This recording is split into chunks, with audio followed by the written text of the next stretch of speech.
Prolegômenos para a ontologia do ser social. Questões de princípio para uma ontologia hoje tornada possível. 1. Nenhuma surpresa, menos ainda para o autor destas linhas, que a tentativa do pensamento filosófico do mundo se basear no ser depare-se com resistências de muitos lados. Os últimos séculos, o pensamento filosófico foram dominados pela teoria do conhecimento, pela lógica e pela metodologia. E seu domínio ainda não ficou para trás. A preponderância da primeira dessas disciplinas se tornou tão forte que a opinião pública competente esqueceu totalmente que a missão social da teoria do conhecimento, culminada em Kant, consistia, quanto à sua finalidade principal, em fundamentar e assegurar o direito à hegemonia científica das ciências naturais envolvidas desde o Renascimento. Contudo, de tal maneira que permanecesse preservado para a ontologia religiosa, tanto que fosse socialmente demandado, tanto quanto fosse socialmente demandado, o espaço de manobra ideológico historicamente conquistado. Nesse sentido histórico amplo, pode-se considerar o cardeal Bellarmino como o pai da moderna teoria do conhecimento, mesmo se, com efeito, já tenha de ser acreditado como sua precursora a doutrina da dupla verdade do nominalismo. Com isso, a ontologia religiosa originária, que visava o domínio exclusivo, rui a um respeitoso desprezo científico que costuma aplicar-se, ainda que com menos respeito, também à ontologia que está fora da esfera religiosa. O moderno neopositivismo, em seu período de florescimento, declarou toda a questão acerca do ser, até mesmo toda tomada de posição sobre o problema de se algo é ou não é, como uma absurdidade anacrônica e não científica. Naturalmente, a questão acerca do ser está tão intimamente associada à vida e à praxis que, apesar dessa rigorosa proibição, podem e deviam até mesmo surgir, sempre e continuamente, filosofias com pretensões ontológicas, as quais encontraram divulgação e eco, ao menos temporariamente.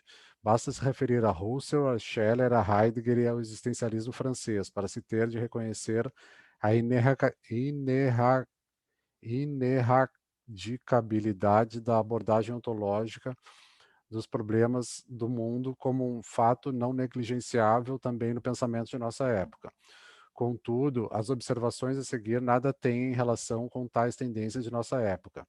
Estas partem fundadas em pontos de partida muito diferentes e ligadas a métodos e resultados bastante distintos, essencialmente do indivíduo isolado, posto em si mesmo, cuja dejecção no mundo que resta, natureza e sociedade, deve constituir como a questão fundamental da filosofia seu autêntico ser.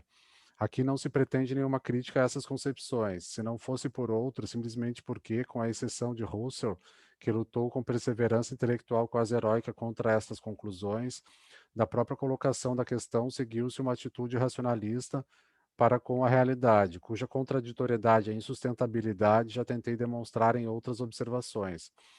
Mesmo a aproximação de Sartre ao marxismo, ainda que toque em uma série de questões importantes, não pode superar esse problema da ontologia existencialista. E mesmo em Russell, permanece neste aspecto precisamente ontológico uma base altamente problemática. Com a primária socialidade ontológica do ser humano, tem de desaparecer também com ela aquelas determinações ontológicas fundamentais que justamente hoje possibilitam uma, por princípio, nova postura para com este método, para com esse complexo problema objetivo. O ontologicamente intencionado, que contudo permanece gnoseológico no fundamento, colocar entre parênteses da realidade para possibilitar a intuição de essências não pode de maneira alguma aprender de um novo modo a nova situação do problema.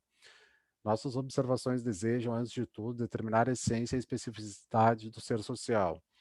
Todavia, para poder formular, mesmo que apenas aproximada e razoavelmente, uma tal questão, não se deve descuidar dos problemas gerais do ser, melhor dizendo, da conexão e da diversidade dos três grandes tipos de ser, natureza inorgânica, orgânica e sociedade.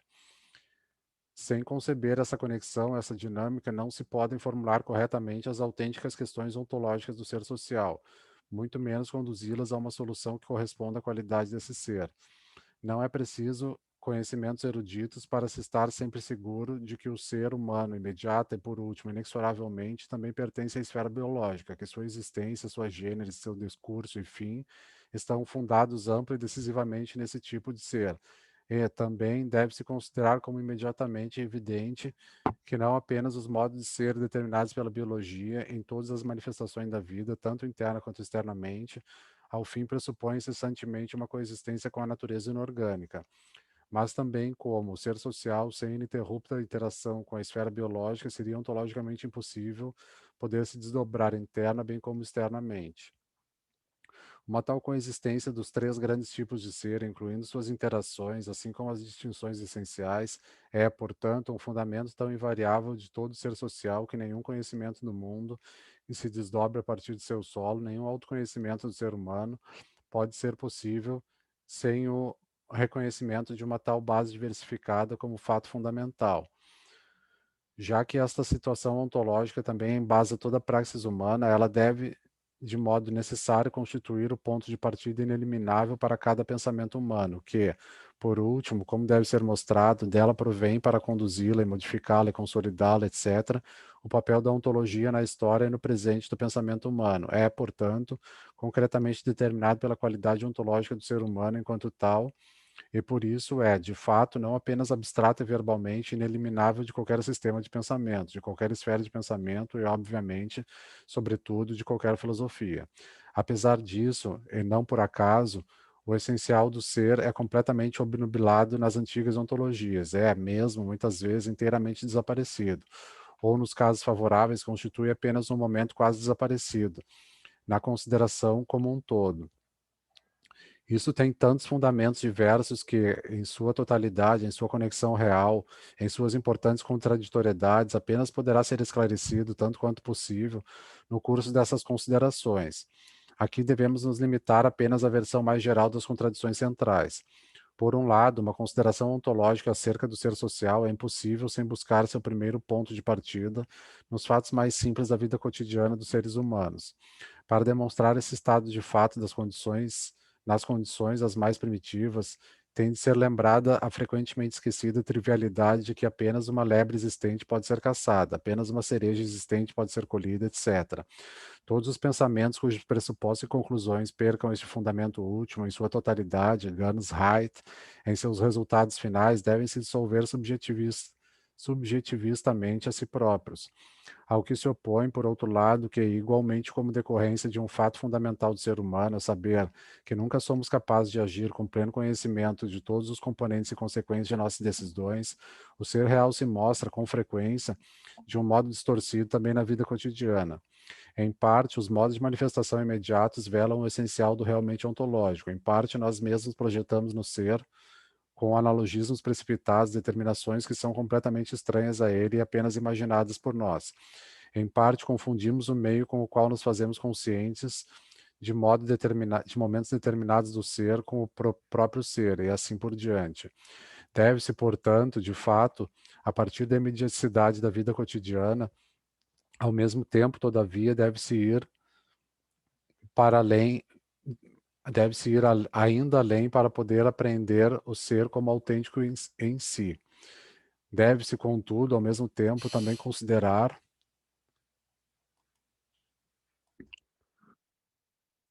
crítica e permanentemente os indispensáveis meios de domínio pelo pensamento do ser, com base nas suas qualidades ontológicas mais simples. Apenas nas inter-relações desses dois pontos de vista aparentemente opostos tornam possível uma aproximação ao verdadeiro ser, tal como é existente. Que essa interação até agora quase nunca foi tornada consciente de modo correto repousa em parte na simultaneidade entre as tendências corretas e falsas de ambos seus componentes.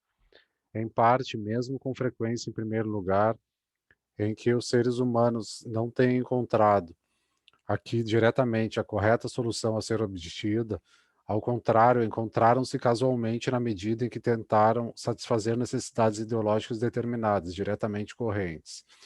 Ao nós, agora e mais tarde, falarmos em conexões mais amplas de ideologias, estas não são compreendidas no sentido de hoje, em geral costumeiro, equivocado uso da palavra, algo como, desde o início, uma falsa consciência da realidade. Mas, ao contrário, tal como Marx determinou no prefácio da Crítica da Economia Política, isto é, como formas pelas quais os seres humanos tornam-se conscientes e enfrentam os conflitos. A saber, aqueles que se elevam nas bases do ser social. Essa determinação abrangente de Marx, que é o momento mais importante de sua ampla aplicabilidade, dá à questão da correção ou falsidade metodológica e objetiva das ideologias uma resposta de todo inequívoca. Ambas são na prática igualmente possíveis. Portanto, as ideologias, em nosso caso, podem ter efeito tanto de uma aproximação do ser quanto de um distanciamento dele. Em todo caso, desempenham um grande papel na história do nosso problema, o interesse repleto de conflito dos seres humanos acerca de um momento da sua vida social, para eles importante, deve ser considerado existente ou meramente aparente. E já que tais ideologias, particularmente em épocas de crise da sociedade, podem expandir-se em autênticos poderes espirituais, sua influência na colocação do problema e na solução do problema na questão teórica acerca do ser é considerável. Sob a força desencaminhadora de fatores tão efetivos, não é nenhuma surpresa que um fundamento ontológico realmente correspondente aos fatos do pensamento acerca do mundo deva seguidamente ser direcionada a caminho incorreto. Não falamos absolutamente da Idade Média, em que esta situação, prova ontológica do ser de Deus, obtém uma obviedade geral. Contudo, desde então, tornou-se muito claro que, tanto a concepção da kantiana coisa em si, abstrata e incognoscível, sem qualidades, que apreende a nossa realidade como um mundo de meros fenômenos, tanto a ontologia histórico-logicizada de Hegel, do sujeito-objeto idêntico e, ainda mais, os sonhos irracionalistas do século XIX, muitas vezes nos afastam de uma autêntica problemática ontológica. E, quando, passando ao nosso presente, a posição da individualidade na sociedade capitalista em aparência totalmente isolada, mas ao mesmo tempo hipostasiada como um átomo impositivo, como na action gratuita, como dejeção na existência, como confrontação com o nada, efetivamente tornou-se base de ontologias temporariamente influentes, tudo isto muito pouco fez para a requerida solidez e fecundidade do embasamento ontológico do conhecimento. Portanto, a abordagem ontológica no reconhecimento da realidade está teoricamente pesadamente comprometida e sua atual renovação deve, em determinado sentido, começar de todo do início. Pode, com exceção da ontologia fundada no método de Marx, apenas em raras questões singulares se referir a precursores históricos. Isto, claro, de maneira alguma enfraquece o papel de fato fundante do seu objetivo. Teóricos neopositivistas como Carnap hoje podem, raramente desencadeando objeções, se referir a que, quando engenheiros medem uma montanha, para o resultado dessa sua atividade é totalmente indiferente como eles filosoficamente se postam para com a qualidade do ser do mesurado. Isso parece imediatamente correto para muitos. Apesar disso, não pode ser negado que uma montanha, independentemente das opiniões filosóficas, já muitas vezes influenciadas dos engenheiros que a medem, deve ser, acima de tudo, existente para poder ser medida. Assim como no período da coleta só se pode colher amoras existentes, também na época do mais elevado desenvolvimento da manipulação técnica, pode-se apenas medir montanhas realmente existentes. Nesse estado de fato, nada essencial se altera se professa este ser apenas empiricamente e, com isso, sem importância para a teoria científica. Os automóveis na rua podem ser gnoseologicamente muito facilmente professados, meras impressões dos sentidos, ideações, etc. Apesar disso, se eu passar à frente de um carro, não se produz uma colisão entre a minha ideação de um carro e a minha ideação de mim mesmo, mas sim meu ser como homem vivo colocado ontologicamente em perigo por um carro existente. Filosoficamente generalizada fracassa, todavia, a força probatória de tal estado de fato naquele complexo de relações de nosso conhecimento do ser como nível mais geral de nossa conscienciosidade sobre a própria praxis, sobre seu fundamento, o qual nós agora caracterizamos forçosamente de um modo provisório demasiado simplificado. Nos patamares primitivos, o impacto operante dos fatos existentes parece imediatamente mais forte do que lá onde, entre seres humanos e natureza, é interpolada uma infinidade de mediações sociais. No entanto, com isso, deve o componente do não reconhecido e do incorretamente reconhecido ser incomparavelmente mais intensamente operante para o sujeito.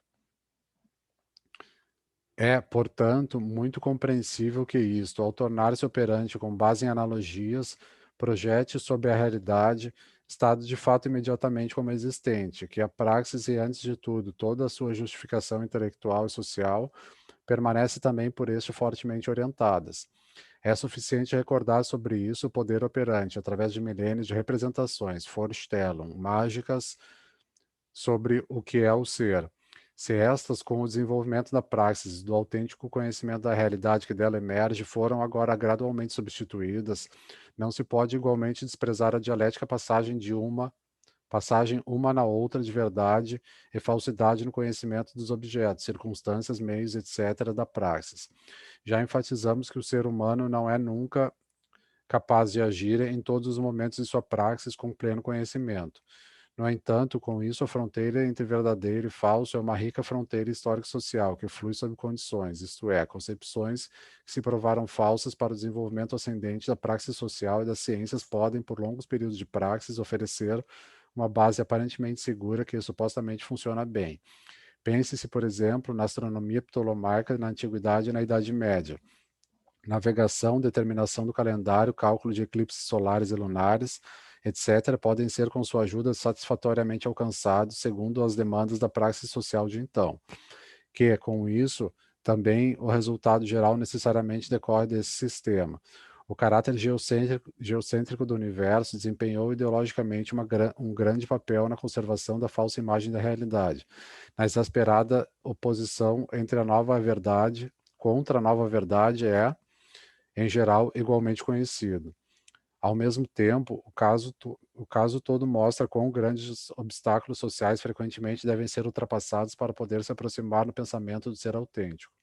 Sobre isso, já indicamos que apenas com a correta elaboração entre a experiência prática cotidiana e a conquista científica pode ocorrer uma autêntica aproximação à verdadeira qualidade do ser, mas ambos os componentes podem receber funções que impedem o progresso, para não se falar dos momentos puramente ideológicos que, segundo os interesses das classes sociais por tal colaboração, podem se tornar estímulo ou obstáculo. Somadas a isto vêm as dificuldades no próprio projeto do conhecimento. Os três tipos de ser existem simultaneamente entrelaçados um no outro e, correspondentemente, também exercem com frequência efeitos simultâneos sobre o ser do ser humano, sobre suas praxes. Com isso, deve ser sempre mantido que uma fundamentação ontológica correta de nossa imagem de mundo supõe em ambos tanto o conhecimento da específica peculiaridade de cada modo do ser, quanto de suas conexões concretas, interrelações, interações, etc., com os outros, em ambos as direções, pode o menosprezo da verdadeira conexão, unidade na diversidade, através de sua separação e opositividade nas interações unitárias, etc., conduzir às maiores distorções no conhecimento do que o ser é. O ser humano pertence ao mesmo tempo à natureza e à sociedade, e é mesmo intelectualmente de modo dificilmente separável. Este mesmo ser, Marx reconheceu mais claramente como processo na medida em repetidamente fala que o processo do tornar-se humano conduz a um afastamento das barreiras naturais.